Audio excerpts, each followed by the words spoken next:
नमस्कार दोस्तों। मनुष्य बड़ा ही अजीब प्राणी है ना। कभी उसे भगवान पे विश्वास हो जाता है तो कभी किसी की कहा सुनी में वो नास्तिक बन जाता है। कभी वो भगवान से सुख व समृद्धि मांगता है तो कभी किसी को हानि पहुंचाने की बात करता है। किसी समय वो उन्हें याद करता है तो किसी समय वो उस परम पिता परमेश्वर को भूल जाता है। कभी वो उनके लिए मंदिरों का निर्माण करवाता है तो कभी वो उन्हीं के लिए उन मंदिरों को तोड़वा देता है। कभी उसी मंदिर में उनको खुश करने के लिए वो दान देता है तो कभी अपनी ज़रूरत के लिए उसी धन का इस्तेमाल करता है। आखिर ऐसा क्यों होता है? क्यों जो है मनुष्य की प्रवृत्ति भगवान के प्रति बदलती रहती है? क्या वह इस भौतिक संसार के जाल में फंस जाता है? आप भी असमंजस में पड़ गए होंगे कि हम आपको यह सब क्यों बता रहे हैं, क्योंकि आज हम एक ऐसे पवित्र स्थान जिसका नाम पद्मनाभ स्वामी मंदिर है के बारे में आपको बताने जा रहे हैं, जहाँ की कुछ अच्छी बातें आपको पता होंगी तो कुछ बुरी बातें। तो क्या जो बुरी बातें हम तक पहुँचती हैं, क्या उसके पीछे भगवान एक कारण है? नहीं, उसके पीछे है मनुष्य का लालच, मनुष्य की प्रवृत्ति, उसकी सोच जो भौतिकता के जाल में फंसकर रह जाती है।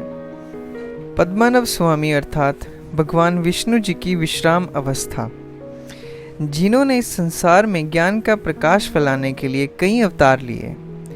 पद्मनाभ स्वामी मंदिर का निर्माण कार्य राजा मार्तंड ने करवाया था, जो आज केरल के जिला तिरुवनंतपुरम में है। मान्यता है कि भगवान विष्णु जी की सबसे पहली प्रतिमा इसी स्थान पर मिली थी, जहां बाद में मंदिर का निर्माण कार्य किया गया।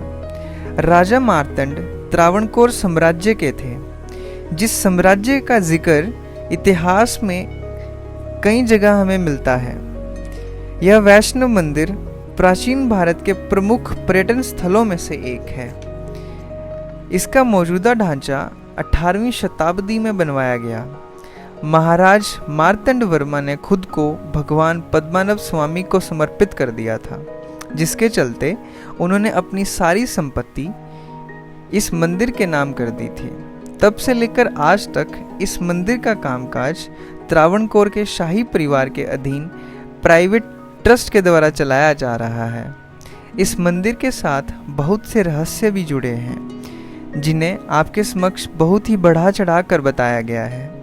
पर एक बात यह भी सच है कि वह रहस्य आज भी नहीं सुलझ पाए हैं।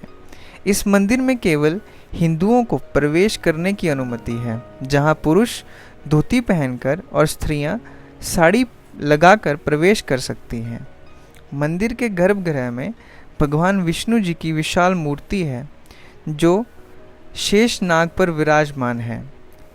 मंदिर के गलियारे में एक स्वर्ण स्तंभ के साथ अनेक स्तंभ हैं, जिन पर बहुत सुंदर नक्काशी की गई है। मंदिर का परिसर 7 मंजिला ऊंचा है।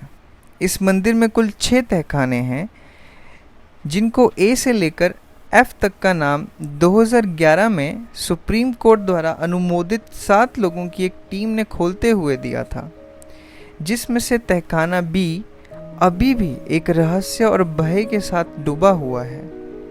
यह कहा जाता है कि यहाँ 3 दरवाजे थे।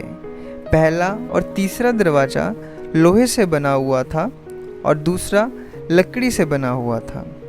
इस पर ना तो ताले लगे थे और ना ही किसी तरह की कुंडी लगी थी। इस पर लोहे के 2 नाग बने हैं, जो चेतावनी देते हैं कि अगर इसे खोला गया तो अंजाम बुरा होगा।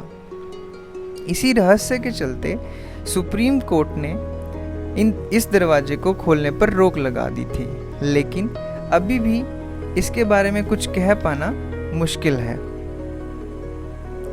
इसी टीम ने एक प्रमुख अनमोल खजाने का अनावरण किया, जिसमें गहने, मूर्तियां, स्वर्ण मुद्राएं, 18 फुट हीरों का हार पहने हुए स्वर्ण मूर्तियां शामिल हैं, जिसका मूल्यांकन आज में $2200 करोड़ के आसपास बैठता है।